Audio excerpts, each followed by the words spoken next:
A freight train derailment launched a major emergency in Newton Falls. As cars stacked up, workers suited up to prevent a chemical leak, and hundreds of people woke up to evacuation orders.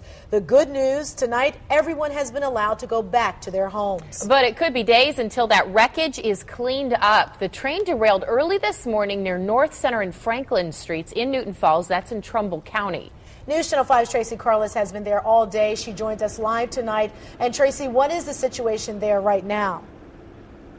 Well, I spoke with the police chief just a little while ago, and he expects everyone to be back in their homes in about an hour or so after an early morning wake-up call. Rude awakening for people who live near these railroad tracks in Newton Falls this morning. Jane Sherman has lived near the tracks all of her life, and she knew something was wrong. Normally when you live by tracks, you can tell different sounds. And it was, sometimes you hear a train backing up.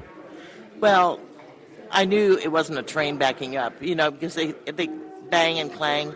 Well, this was more like an earthquake hit. CSX officials say shortly before 7 this morning, a 111-car train headed from Willard, Ohio to Cumberland, Maryland derailed. And that derailed the morning routines of hundreds of people who were evacuated from the area. Our primary concern was the traffic and getting people out, getting people evacuated from their homes as a precautionary method. I think all in all, between the agencies, between the fire department, the police department, the highway patrol, the hazmat teams and the different fire departments that responded, things moved along very efficiently, and we were able to get everything done in a timely fashion. Hazmat teams took to the air for a bird's eye view and suited up to cover the ground. Crews were originally told the train was carrying hazardous chemicals. The updated version of the way bills basically told us there were no hazardous materials. But at the time, we'd already dressed our people up and decided we'd put them in level A suits to get up in there and do a recon to tell us exactly what the damage was and what was leaking. The community center was turned into a temporary shelter. Dozens of people and some four-legged family members spent the day here waiting. You don't know what's going on, just that a train derailed and everything's blocked off. CSX officials say the cars from the derailed train hit another train that was stationary on the tracks. What caused the derailment could take days, even weeks, to figure out.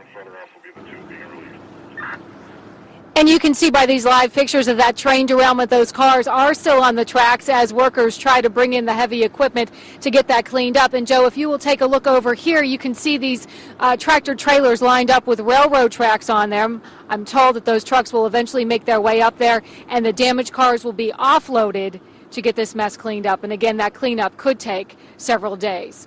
Reporting live in Newton Falls, Tracy Carlos, News Channel.